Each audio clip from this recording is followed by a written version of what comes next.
This is a Willow audiobook.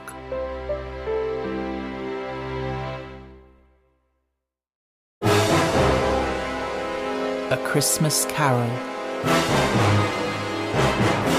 by Charles Dickens. Read by Stephen Alexander. Stave 3. The second of the three spirits.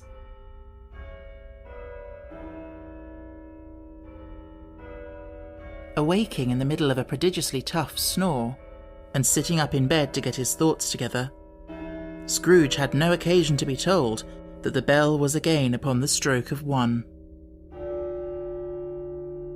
He felt that he was restored to consciousness in the right nick of time for the especial purpose of holding a conference with the second messenger dispatched to him through Jacob Marley's intervention. But, finding that he turned uncomfortably cold when he began to wonder which of his curtains this new spectre would draw back, he put them every one aside with his own hands, and lying down again, established a sharp lookout all round the bed, for he wished to challenge the spirit on the moment of its appearance, and did not wish to be taken by surprise and made nervous. Gentlemen of the free and easy sort, who plume themselves on being acquainted with a move or two, and being usually equal to the time of day, express the wide range of their capacity for adventure by observing that they are good for anything from pitch and toss to manslaughter, between which opposite extremes, no doubt, there lies a tolerably wide and comprehensive range of subjects. Without venturing for Scrooge quite as hardly as this, I don't mind calling on you to believe that he was ready for a good broad field of strange appearances, and that nothing between a baby and a rhinoceros would have astonished him very much.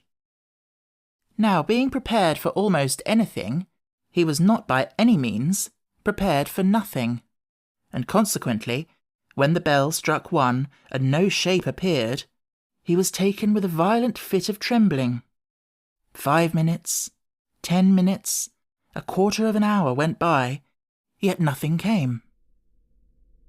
All this time he lay upon his bed, the very core and centre of a blaze of ruddy light, which streamed upon it when the clock proclaimed the hour, and which, being only light, was more alarming than a dozen ghosts, as he was powerless to make out what it meant or would be at, and was sometimes apprehensive that he might be at that very moment an interesting case of spontaneous combustion, without having the consolation of knowing it. At last, however, he began to think, as you or I would have thought at first, for it is always the person not in the predicament who knows what ought to have been done in it, and would unquestionably have done it too. At last, I say, he began to think that the source and secret of this ghostly light might be in the adjoining room, from whence, on further tracing, it seemed to shine. This idea taking full possession of his mind, he got up softly and shuffled in his slippers to the door. The moment Scrooge's hand was on the lock, a strange voice called him by his name and bade him enter. He obeyed.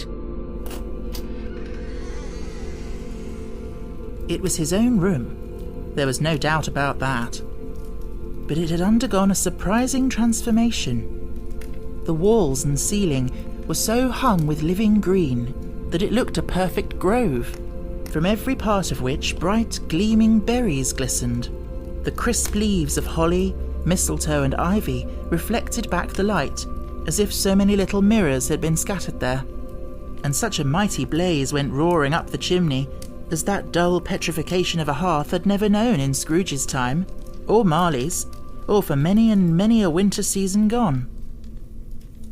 Heaped up on the floor, to form a kind of throne, were turkeys, geese, game, poultry, brawn, great joints of meat, sucking pigs, long wreaths of sausages, mince pies, plum puddings, barrels of oysters, red-hot chestnuts, cherry-cheeked apples, juicy oranges, luscious pears, immense twelfth cakes, and seething bowls of punch that made the chamber dim with their delicious steam. In easy state upon this couch, there sat a jolly giant, glorious to see, who bore a glowing torch, in shape not unlike Plenty's horn, and held it up, high up, to shed its light on Scrooge as he came peeping round the door. "Come in!" exclaimed the ghost. "Come in and know me better, man." Scrooge entered timidly and hung his head before this spirit. He was not the dogged Scrooge he had been, and though the spirit's eyes were clear and kind, he did not like to meet them. "I am the ghost of Christmas present," said the spirit. "Look upon me." Scrooge reverently did so. It was clothed in one simple deep green robe or mantle, bordered with white fur. This garment hung so loosely on the figure that its capacious breast was bare, as if disdaining to be warded or concealed by any artifice.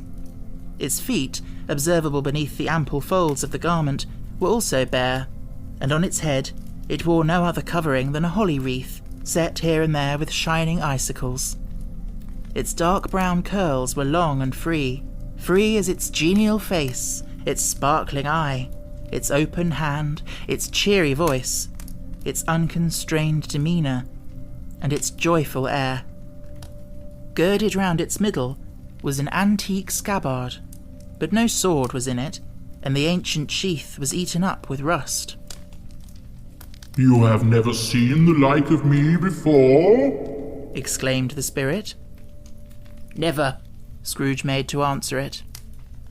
"Have never walked forth with the younger members of my family? Meaning, for I am very young, my elder brothers born in these later years," pursued the phantom. "I don't think I have," said Scrooge. "I am afraid I have not. Have you had many brothers, spirit?" "More than 1,800, said the ghost. "A tremendous family to provide for," muttered Scrooge. The ghost of Christmas present rose. "Spirit," said Scrooge submissively, "conduct me where you will. I went forth last night on compulsion, and I learned a lesson which is working now. Tonight, if you have aught to teach me, let me profit by it." "Touch my robe." Scrooge did as he was told, and held it fast. Holly, mistletoe, red berries, ivy, turkeys, geese, game, poultry, brawn, meat, pigs, sausages, oysters, pies, puddings, fruit and punch all vanished instantly. So did the room, the fire, the ruddy glow, the hour of night. And they stood in the city streets on Christmas morning, where, for the weather was severe, the people made a rough but brisk and not unpleasant kind of music in scraping the snow from the pavement in front of their dwellings, and from the tops of their houses, whence it was mad delight to the boys to see it come plumping down into the road below, and splitting into artificial little snowstorms.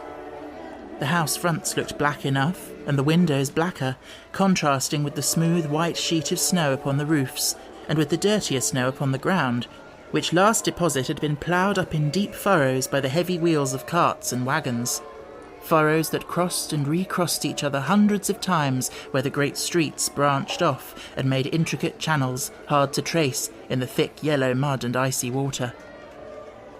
The sky was gloomy, and the shortest streets were choked up with a dingy mist, half thawed, half frozen, whose heavier particles descended in a shower of sooty atoms, as if all the chimneys in Great Britain had by one consent caught fire and were blazing away to their dear heart's content.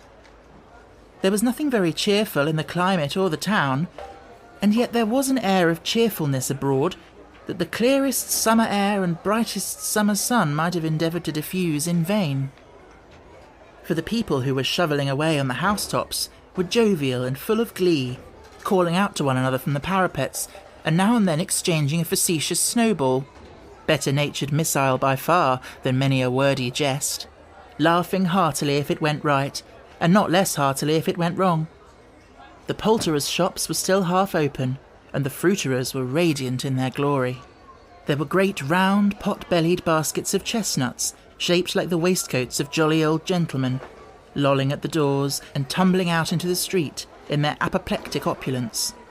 There were ruddy, brown-faced, broad-girthed Spanish onions, shining in the fatness of their growth like Spanish friars, and winking from their shelves in wanton slyness at the girls as they went by, and glanced demurely at the hung-up mistletoe. There were pears and apples clustered high in blooming pyramids. There were bunches of grapes made in the shopkeeper's benevolence to dangle from conspicuous hooks, that people's mouths might water gratis as they passed. There were piles of filberts, mossy and brown, recalling in their fragrance ancient walks among the woods and pleasant shufflings ankle-deep through withered leaves. There were Norfolk biffins, squab and swarthy, setting off the yellow of the oranges and lemons, and, in the great compactness of their juicy persons, urgently entreating and beseeching to be carried home in paper bags and eaten after dinner. The very gold and silver fish set forth among these choice fruits in a bowl, though members of a dull and stagnant-blooded race, appeared to know that there was something going on, and, to a fish, went gasping round and round their little world in slow and passionless excitement. The grocers! Oh, the grocers! Nearly closed, with perhaps 2 shutters down or 1, but through those gaps, such glimpses! It was not alone that the scales descending on the counter made a merry sound, or that the twine and roller parted company so briskly, or that the canisters were rattled up and down like juggling tricks, or even that the blended scents of tea and coffee were so grateful to the nose, or even that the raisins were so plentiful and rare, the almonds so extremely white, the sticks of cinnamon so long and straight, the other spices so delicious, the candied fruits so caked and spotted with molten sugar as to make the coldest lookers-on feel faint and subsequently bilious. Nor was it that the figs were moist and pulpy, or that the French plums blushed in modest tartness from their highly decorated boxes, or that everything was good to eat and in its Christmas dress. But the customers were all so hurried and so eager in the hopeful promise of the day that they tumbled up against each other at the door, clashing their wicker baskets wildly, and left their purchases upon the counter, and came running back to fetch them, and committed hundreds of the like mistakes in the best humour possible, while the grocer and his people were so frank and fresh that the polished hearts with which they fastened their aprons behind might have been their own, worn outside for general inspection, and for Christmas stores to peck at if they chose. But soon the steeples called good people all to church and chapel, and away they came, flocking through the streets in their best clothes and with their gayest faces. And at the same time there emerged from the shores of by-streets, lanes, and nameless turnings innumerable people carrying their dinners to the bakers' shops. The sight of these poor revellers appeared to interest the spirit very much, for he stood with Scrooge beside him in a baker's doorway, and taking off the covers as their bearers passed, sprinkled incense on their dinners from his torch. And it was a very uncommon kind of torch, for once or twice, when there were angry words between some dinner carriers who had jostled each other, he shed a few drops of water on them from it, and their good humour was restored directly, for they said it was a shame to quarrel on Christmas Day. And so it was. God love it, so it was. In time the bells ceased, and the bakers were shut up, and yet there was a genial shadowing forth of all these dinners and the progress of their cooking, in the thawed blotch of wet above each baker's oven, where the pavement smoked as if its stones were cooking too. "Is there a peculiar flavour in what you sprinkle from your torch?" asked Scrooge. "There is. My own." "Would it apply to any kind of dinner on this day?" asked Scrooge. "To any kindly given. To a poor one most." "Why to a poor one most?" asked Scrooge. "Because it needs it most."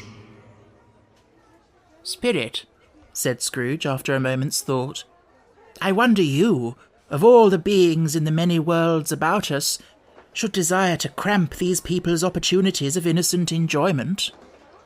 "I?" cried the spirit. "You would deprive them of their means of dining every 7th day, often the only day on which they can be said to dine at all," said Scrooge. "Wouldn't you?" "I?" cried the spirit. You seek to close these places on the 7th day, said Scrooge, and it comes to the same thing. I seek, exclaimed the spirit. Forgive me if I am wrong.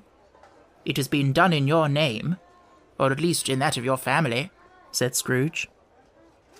There are some upon this earth of yours, returned the spirit, who lay claim to know us, and who do their deeds of passion, pride, ill will, hatred, envy, bigotry, and selfishness in our name, who are as strange to us and all our kith and kin as if they had never lived. Remember that, and charge their doings on themselves, not us. Scrooge promised that he would, and they went on, invisible as they had been before, into the suburbs of the town.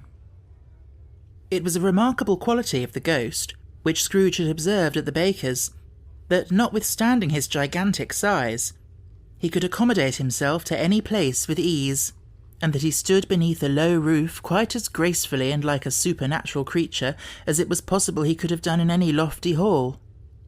And perhaps it was the pleasure the good spirit had in showing off this power of his, or else it was his own kind, generous, hearty nature, and his sympathy with all poor men, that led him straight to Scrooge's clerk's. For there he went, and took Scrooge with him, holding to his robe, and on the threshold of the door, the spirit smiled and stopped to bless Bob Cratchit's dwelling with the sprinkling of his torch. Think of that. Bob had but 15 bob a week himself. He pocketed on Saturdays but 15 copies of his Christian name, and yet the ghost of Christmas present blessed his 4-roomed house. Then up rose Mrs. Cratchit, Cratchit's wife, dressed out but poorly in a twice-turned gown, but brave in ribbons, which are cheap and make a goodly show for 6pence. And she laid the cloth, assisted by Belinda Cratchit, second of her daughters, also brave in ribbons, while Master Peter Cratchit plunged a fork into the saucepan of potatoes, and getting the corners of his monstrous shirt-collar, Bob's private property conferred upon his son and heir in honour of the day, into his mouth, rejoiced to find himself so gallantly attired, and yearned to show his linen in the fashionable parks. And now 2 smaller Cratchits, boy and girl, came tearing in, screaming that outside the baker's they had smelt the goose, and known it for their own. And basking in luxurious thoughts of sage and onion, these young Cratchits danced about the table, and exalted Master Peter Cratchit to the skies, while he, not proud although his collars nearly choked him, blew the fire, until the slow potatoes bubbling up knocked loudly at the saucepan lid to be let out and peeled. "What has ever got your precious father, then?" said Mrs. Cratchit. "And your brother, Tiny Tim? And Martha warn't as late last Christmas by half an hour." "Here's Martha, mother," said a girl, appearing as she spoke. "Here's Martha, mother," cried the 2 young Cratchits. "Hurrah! There's such a goose, Martha." "Why, bless your heart alive, my dear, how late you are," said Mrs. Cratchit, kissing her a dozen times, and taking off her shawl and bonnet for her with officious zeal. "We'd a deal of work to finish up last night," replied the girl, "and had to clear away this morning, mother." "Well, never mind, so long as you are come," said Mrs. Cratchit. "Sit ye down before the fire, my dear, and have a warm, Lord bless you." "No, no, there's father coming," cried the 2 young Cratchits, who were everywhere at once. "Hide, Martha, hide." So Martha hid herself, and in came little Bob, the father, with at least 3 feet of comforter exclusive of the fringe hanging down before him, and his threadbare clothes darned up and brushed to look seasonable, and Tiny Tim upon his shoulder. Alas for Tiny Tim, he bore a little crutch, and had his limbs supported by an iron frame. "Why, where's our Martha?" cried Bob Cratchit, looking round. "Not coming," said Mrs. Cratchit. "Not coming?" said Bob, with a sudden declension in his high spirits, for he had been Tim's blood horse all the way from church, and had come home rampant. "Not coming upon Christmas Day?" Martha didn't like to see him so disappointed, if it were only in joke, so she came out prematurely from behind the closet door and ran into his arms, while the two young Cratchits hustled Tiny Tim and bore him off into the wash-house, that he might hear the pudding singing in the copper. "And how did little Tim behave?" asked Mrs. Cratchit, when she had rallied Bob on his credulity, and Bob had hugged his daughter to his heart's content. "As good as gold," said Bob, "and better.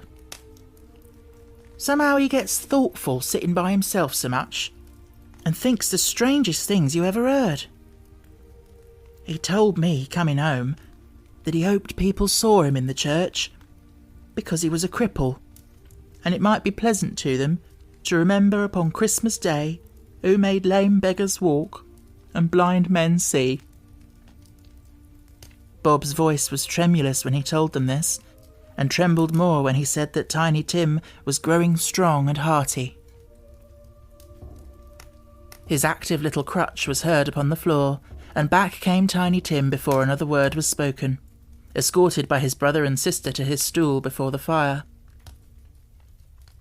And while Bob, turning up his cuffs, as if, poor fellow, they were capable of being made more shabby, compounded some hot mixture in a jug with gin and lemons, and stirred it round and round, and put it on the hob to simmer, Master Peter and the two ubiquitous young Cratchits went to fetch the goose, with which they soon returned in high procession. Such a bustle ensued that you might have thought a goose the rarest of all birds, a feathered phenomenon to which a black swan was a matter of course, and in truth it was something very like it in that house. Mrs. Cratchit made the gravy, ready beforehand in a little saucepan, hissing hot. Master Peter mashed the potatoes with incredible vigour. Miss Belinda sweetened up the apple sauce. Martha dusted the hot plates. Bob took Tiny Tim beside him in a tiny corner at the table. The two young Cratchits set chairs for everybody, not forgetting themselves, and mounting guard upon their posts, crammed spoons into their mouths, lest they should shriek for goose before their turn came to be helped. At last the dishes were set on, and grace was said. It was succeeded by a breathless pause, as Mrs. Cratchit, looking slowly all along the carving knife, prepared to plunge it into the breast. But when she did, and when the long-expected gush of stuffing issued forth, one murmur of delight arose all around the board, and even Tiny Tim, excited by the two young Cratchits, beat on the table with the handle of his knife and feebly cried hurrah. There never was such a goose. Bob said he didn't believe there ever was such a goose cooked. Its tenderness and flavour, size and cheapness were the themes of universal admiration. Eked out by the apple sauce and mashed potatoes, it was a sufficient dinner for the whole family. Indeed, as Mrs. Cratchit said with great delight, surveying one small atom of a bone upon the dish, they hadn't ate it all at last, yet every one had had enough. And the youngest Cratchits in particular were now steeped in sage and onion to the eyebrows.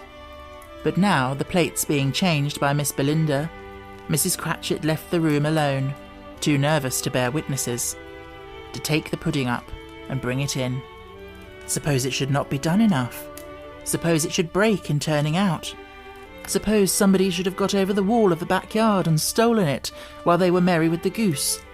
A supposition at which the two young Cratchits became livid. All sorts of horrors were supposed. Hello! A great deal of steam. The pudding was out of the copper. A smell like a washing day. That was the cloth. A smell like an eating house and a pastry cook's next door to each other, with a laundress's next door to that. That was the pudding.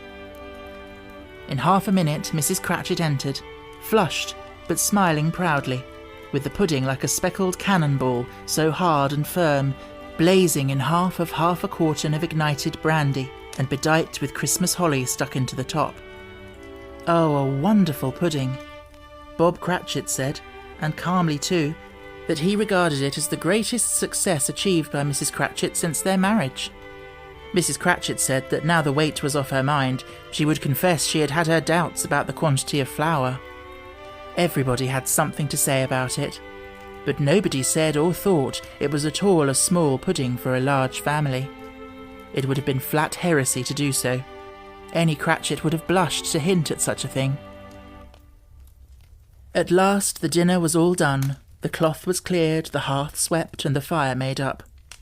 The compound in the jug being tasted and considered perfect, apples and oranges were put upon the table, and a shovelful of chestnuts on the fire.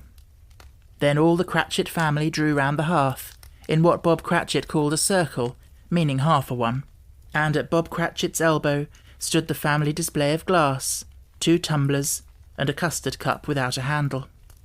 These held the hot stuff from the jug, however, as well as golden goblets would have done, and Bob served it out with beaming looks, while the chestnuts on the fire sputtered and crackled noisily. Then Bob proposed, "A Merry Christmas to us all, my dears. God bless us," which all the family re-echoed. "God bless us, every one," said Tiny Tim, the last of all. He sat very close to his father's side, upon his little stool. Bob held his withered little hand in his, as if he loved the child and wished to keep him by his side, and dreaded that he might be taken from him. "Spirit," said Scrooge, with an interest he had never felt before, "tell me if Tiny Tim will live." I see a vacant seat, replied the ghost, in the poor chimney corner, and a crutch without an owner, carefully preserved. If these shadows remain unaltered by the future, the child will die. "No, no," said Scrooge. "Oh no, kind spirit, say he will be spared." If these shadows remain unaltered by the future, none other of my race, returned the ghost, will find him here. What then? If he be like to die, he had better do it, and decrease the surplus population. Scrooge hung his head to hear his own words quoted by the spirit, and was overcome with penitence and grief.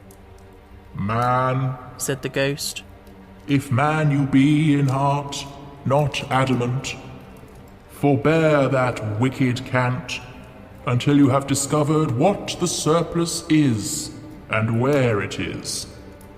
Will you decide what men shall live, what men shall die? It may be that in the sight of heaven, you are more worthless and less fit to live than millions like this poor man's child. Oh, God, to hear the insect on the leaf pronouncing on the too much life among his hungry brothers in the dust. Scrooge bent before the ghost's rebuke, and trembling cast his eyes upon the ground. But he raised them speedily, on hearing his own name. "Mr. Scrooge," said Bob. "I'll give you Mr. Scrooge, the founder of the feast." "The founder of the feast, indeed," cried Mrs. Cratchit, reddening. "I wish I had him here. I'd give him a piece of my mind to feast upon, and I hope he'd have a good appetite for it." "My dear," said Bob, "the children. Christmas Day." "It should be Christmas Day, I'm sure," said she, "on which one drinks the health of such an odious, stingy, hard, unfeeling man as Mr. Scrooge. You know he is, Robert. Nobody knows it better than you do, poor fellow."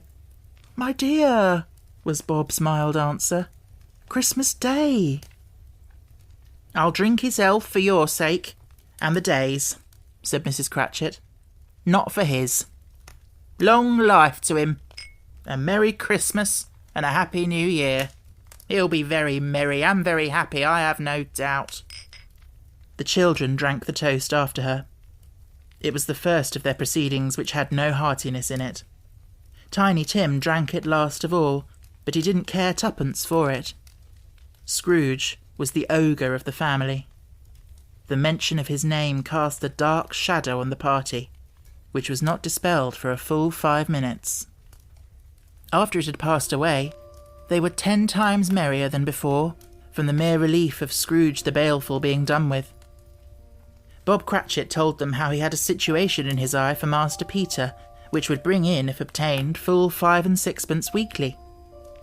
The two young Cratchits laughed tremendously at the idea of Peter's being a man of business, and Peter himself looked thoughtfully at the fire from between his collars, as if he were deliberating what particular investments he should favour when he came into the receipt of that bewildering income. Martha, who was a poor apprentice at a milliner's, then told them what kind of work she had to do, and how many hours she worked at a stretch, and how she meant to lie abed tomorrow morning for a good long rest, tomorrow being a holiday she passed at home. Also how she had seen a countess and a lord some days before, and how the lord was much about as tall as Peter, at which Peter pulled up his collars so high that you couldn't have seen his head if you had been there. All this time the chestnuts and the jug went round, and by they had a song about a lost child travelling in the snow from Tiny Tim, who had a plaintive little voice, and sang it very well indeed. There was nothing of high mark in this. They were not a handsome family, they were not well dressed, their shoes were far from being waterproof, their clothes were scanty, and Peter might have known, and very likely did, the inside of a pawnbroker's. But they were happy, grateful, pleased with one another, and contented with the time. And when they faded, and looked happier yet in the bright sprinklings of the spirit's torch at parting, Scrooge had his eye upon them, and especially on Tiny Tim, until the last.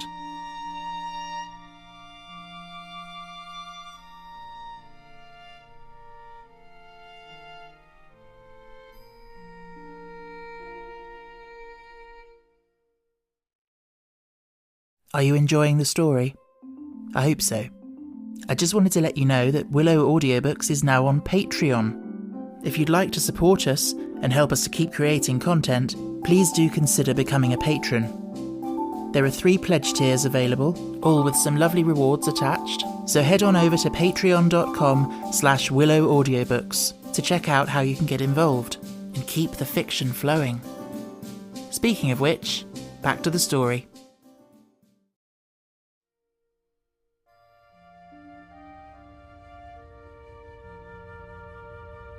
By this time it was getting dark, and snowing pretty heavily, and as Scrooge and the spirit went along the streets, the brightness of the roaring fires in kitchens, parlours, and all sorts of rooms was wonderful. Here the flickering of the blaze showed preparations for a cosy dinner, with hot plates baking through and through before the fire, and deep red curtains ready to be drawn to shut out cold and darkness. There all the children of the house were running out into the snow to meet their married sisters, brothers, cousins, uncles, aunts, and be the first to greet them.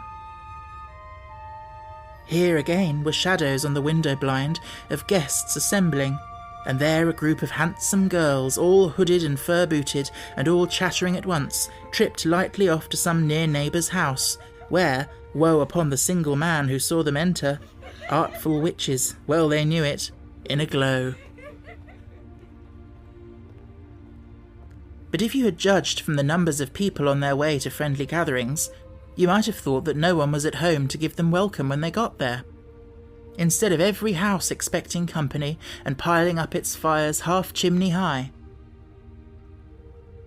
Blessings on it, how the ghost exulted, how it bared its breadth of breast and opened its capacious palm and floated on, outpouring with a generous hand its bright and harmless mirth on everything within its reach.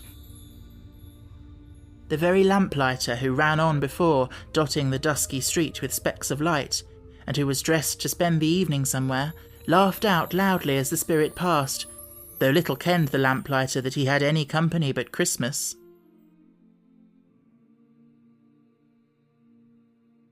And now, without a word of warning from the ghost, they stood upon a bleak and desert moor, where monstrous masses of rude stone were cast about, as though it were the burial place of giants, and water spread itself wheresoever it listed, or would have done so but for the frost that held it prisoner, and nothing grew but moss and furze and coarse rank grass. Down in the west, the setting sun had left a streak of fiery red, which glared upon the desolation for an instant like a sullen eye, and frowning lower, lower, lower yet, was lost in the thick gloom of darkest night. "What place is this?" asked Scrooge. "A place where miners live, who labour in the bowels of the earth," returned the spirit. "But they know me. See." A light shone from the window of a hut, and swiftly they advanced towards it.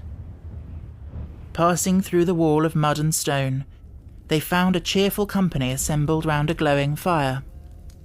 An old, old man and woman, with their children and their children's children, and another generation beyond that, all decked out gaily in their holiday attire. The old man, in a voice that seldom rose above the howling of the wind upon the barren waste, was singing them a Christmas song. It had been a very old song when he was a boy, and from time to time they all joined in the chorus. So surely as they raised their voices, the old man got quite blithe and loud, and so surely as they stopped, his vigour sank again. The spirit did not tarry here, but bade Scrooge hold his robe, and passing on above the moor, sped whither? Not to see. To see. To Scrooge's horror, looking back, he saw the last of the land, a frightful range of rocks behind them, and his ears were deafened by the thundering of water as it rolled and roared and raged among the dreadful caverns it had worn, and fiercely tried to undermine the earth. Built upon a dismal reef of sunken rocks, some league or so from the shore, on which the waters chafed and dashed the wild year through, there stood a solitary lighthouse. Great heaps of seaweed clung to its base, and storm birds, born of the wind, one might suppose, as seaweed of the water, rose and fell about it, like the waves they skimmed.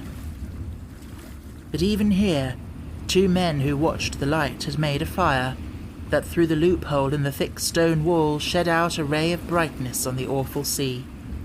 Joining their horny hands over the rough table at which they sat, they wished each other Merry Christmas in their can of grog, and one of them, the elder too, with his face all damaged and scarred with hard weather, as the figurehead of an old ship might be, struck up a sturdy song that was like a gale in itself. Again the ghost sped on, above the black and heaving sea, on, until, being far away, as he told Scrooge, from any shore, they lighted on a ship. They stood beside the helmsman at the wheel, the lookout in the bow, the officers who had the watch, dark, ghostly figures in their several stations, but every man among them hummed a Christmas tune, or had a Christmas thought, or spoke below his breath to his companion of some bygone Christmas day, with homeward hopes belonging to it. And every man on board, waking or sleeping, good or bad, had had a kinder word for another on that day than on any day in the year, and had shared to some extent in its festivities, and had remembered those he cared for at a distance, and had known that they delighted to remember him. It was a great surprise to Scrooge, while listening to the moaning of the wind, and thinking what a solemn thing it was to move on through the lonely darkness, over an unknown abyss, whose depths were secrets as profound as death. It was a great surprise to Scrooge, while thus engaged, to hear a hearty laugh. It was a much greater surprise to Scrooge to recognise it as his own nephew's, and to find himself in a bright, dry, gleaming room, with the spirit standing smiling by his side, and looking at that same nephew with approving affability. Laughed Scrooge's nephew. If you should happen by any unlikely chance to know a man more blessed in a laugh than Scrooge's nephew, all I can say is, I should like to know him too. Introduce him to me, and I'll cultivate his acquaintance. It is a fair, even-handed, noble adjustment of things, that while there is infection in disease and sorrow, there is nothing in the world so irresistibly contagious as laughter and good humour. When Scrooge's nephew laughed in this way, holding his sides, rolling his head, twisting his face into the most extravagant contortions, Scrooge's niece, by marriage, laughed as heartily as he, and their assembled friends, not being a bit behindhand, roared out lustily. "He said that Christmas was a humbug, as I live," cried Scrooge's nephew. "He believed it too." "More shame for him, Fred," said Scrooge's niece indignantly. Bless those women, they never do anything by halves. They are always in earnest. She was very pretty, exceedingly pretty, with a dimpled, surprised-looking, capital face, a ripe little mouth that seemed made to be kissed, as no doubt it was, all kinds of good little dots about her chin that melted into one another when she laughed, and the sunniest pair of eyes you ever saw in any little creature's head. Altogether she was what you would have called provoking, you know, but satisfactory too. Oh, perfectly satisfactory. "He's a comical old fellow," said Scrooge's nephew. "That's the truth, and not so pleasant as he might be. However, his offences carry their own punishment, and I have nothing to say against him." "I'm sure he is very rich, Fred," hinted Scrooge's niece. "At least you always tell me so." "What of that, my dear?" said Scrooge's nephew. "His wealth is of no use to him. He don't do any good with it. He don't make himself comfortable with it. He hasn't the satisfaction of thinking that he's ever going to benefit us with it." "I have no patience with him," observed Scrooge's niece. Scrooge's niece's sisters and all the other ladies expressed the same opinion. "Oh, I have," said Scrooge's nephew. "I am sorry for him. I couldn't be angry with him if I tried. Who suffers by his ill whims? Himself, always. Here he takes it into his head to dislike us, and he won't come and dine with us. What's the consequence? He don't lose much of a dinner." "Indeed, I think he loses a very good dinner," interrupted Scrooge's niece. Everybody else said the same, and they must be allowed to have been competent judges, because they had just had dinner, and, with the dessert upon the table, were clustered round the fire by lamplight.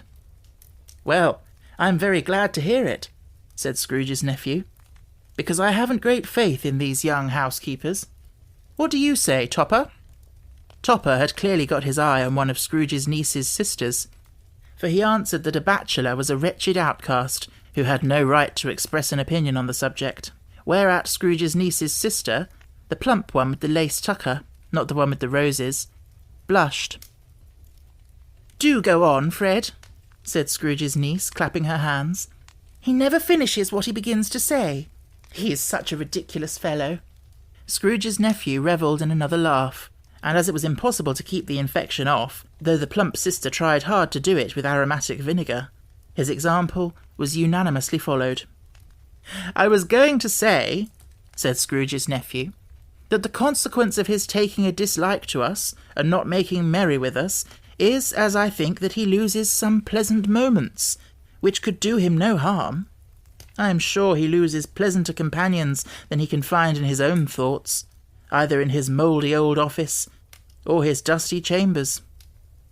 I mean to give him the same chance every year, whether he likes it or not, for I pity him.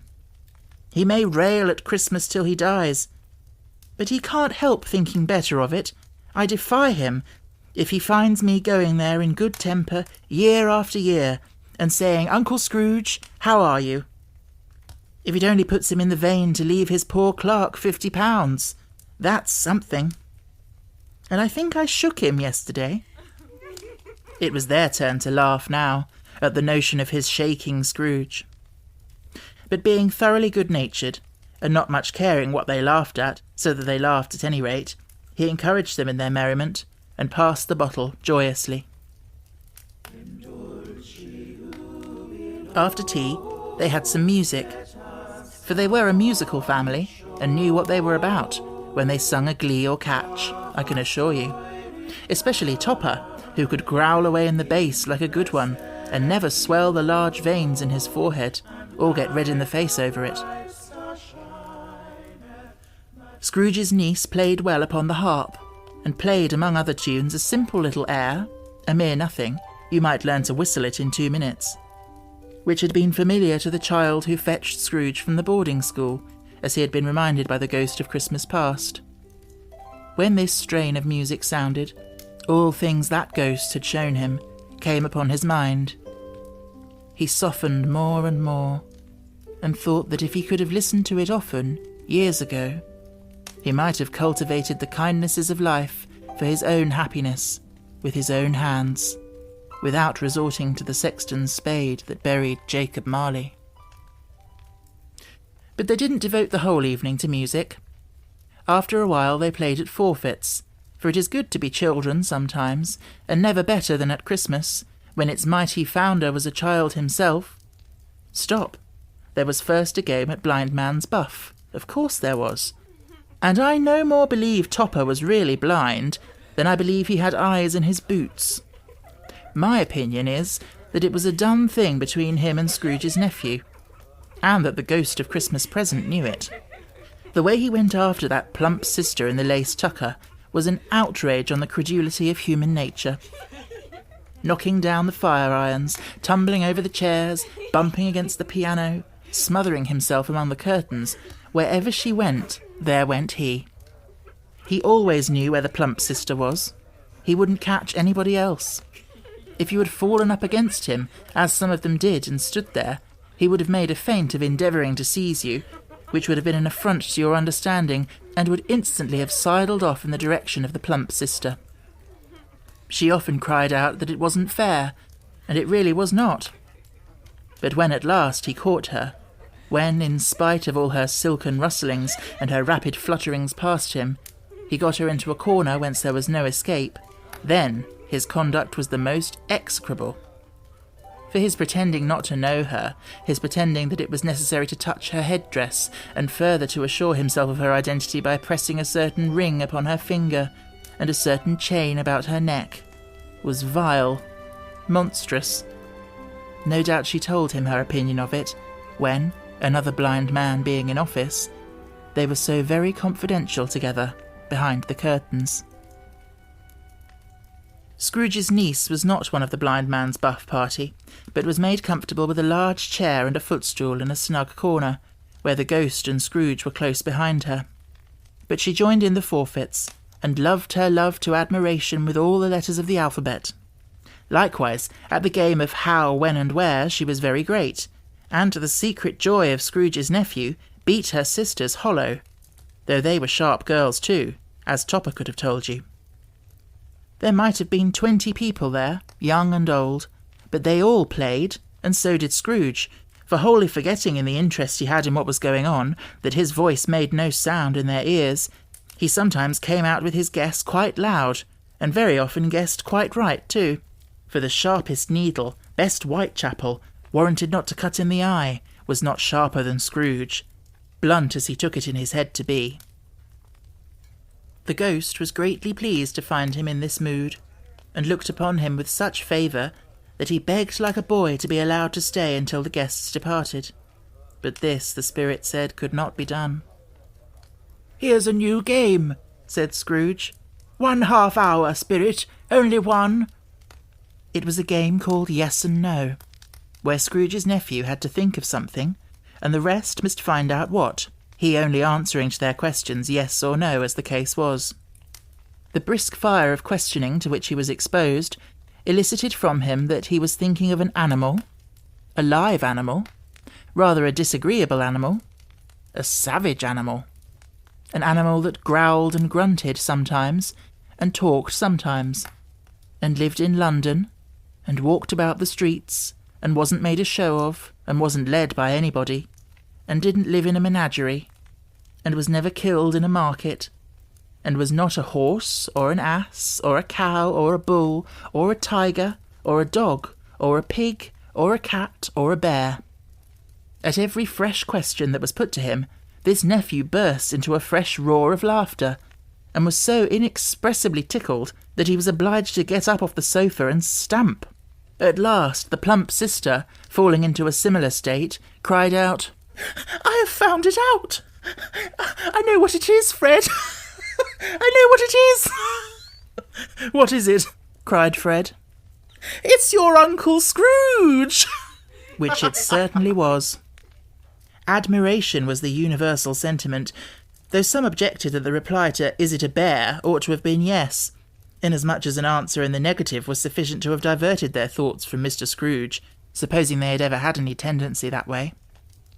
"Oh, he has given us plenty of merriment, I am sure," said Fred, "and it would be ungrateful not to drink his health. Here is a glass of mulled wine ready to our hand at the moment, and I say, Uncle Scrooge." "Well, Uncle Scrooge," they cried. "A Merry Christmas and a Happy New Year to the old man, whatever he is," said Scrooge's nephew. "He wouldn't take it from me, but he may have it nevertheless. Uncle Scrooge." Uncle Scrooge had imperceptibly become so gay and light of heart that he would have pledged the unconscious company in return, and thanked them in an inaudible speech, if the ghost had given him time. But the whole scene passed off in the breath of the last word spoken by his nephew, and he and the spirit were again upon their travels. Much they saw, and far they went, and many homes they visited, but always with a happy end. The spirit stood beside sick beds, and they were cheerful, on foreign lands, and they were close at home, by struggling men, and they were patient in their greater hope, by poverty, and it was rich. In almshouse, hospital, and jail, in misery's every refuge, where vain man in his little brief authority had not made fast the door and barred the spirit out, he left his blessing, and taught Scrooge his precepts. It was a long night, if it were only a night, but Scrooge had his doubts of this, because the Christmas holidays appeared to be condensed into the space of time they passed together. It was strange, too, that while Scrooge remained unaltered in his outward form, the ghost grew older, clearly older. Scrooge had observed this change, but never spoke of it, until they left a children's 12th night party, when, looking at the spirit as they stood together in an open place, he noticed that its hair was grey. "Are spirits' lives so short?" asked Scrooge. "My life upon this globe is very brief," replied the ghost. "It ends tonight." "Tonight?" cried Scrooge. "Tonight at midnight. Hark, the time is drawing near." The chimes were ringing the 11:15 at that moment. "Forgive me if I am not justified in what I ask," said Scrooge, looking intently at the spirit's robe, "but I see something strange, and not belonging to yourself, protruding from your skirts. Is it a foot, or a claw?" "It might be a claw, for the flesh there is upon it," was the spirit's sorrowful reply. "Look here." From the foldings of its robe, it brought 2 children, wretched, abject, frightful, hideous, miserable. They knelt down at its feet and clung upon the outside of its garment. "Oh, man, look here. Look down here," exclaimed the ghost. They were a boy and girl, yellow, meagre, ragged, scowling, wolfish, but prostrate too in their humility, where graceful youth should have filled their features out and touched them with its freshest tints. A stale and shrivelled hand like that of age had pinched and twisted them and pulled them into shreds. Where angels might have sat enthroned, devils lurked and glared out menacing. No change, no degradation, no perversion of humanity in any grade, through all the mysteries of wonderful creation, has monsters half so horrible and dread. Scrooge started back, appalled. Having them shown to him in this way, he tried to say they were fine children, but the words choked themselves rather than be parties to a lie of such enormous magnitude. "Spirit? Are they yours?" Scrooge could say no more. They are man's, said the spirit, looking down upon them. and they cling to me, appealing from their fathers. This boy is ignorance. This girl is want. Beware them both, and all of their degree. But most of all beware this boy, for on his brow I see that written which is doom, unless the writing be erased. Deny it! Cried the spirit, stretching out its hand towards the city. Slander those who tell it ye.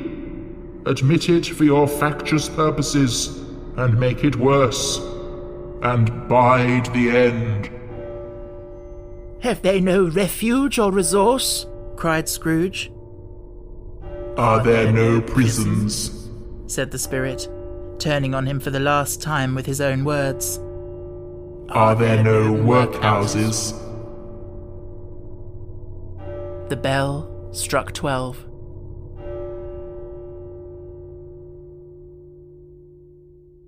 Scrooge looked about him for the ghost, and saw it not. As the last stroke ceased to vibrate, he remembered the prediction of old Jacob Marley, and lifting up his eyes, beheld a solemn phantom, draped and hooded, coming like a mist along the ground towards him.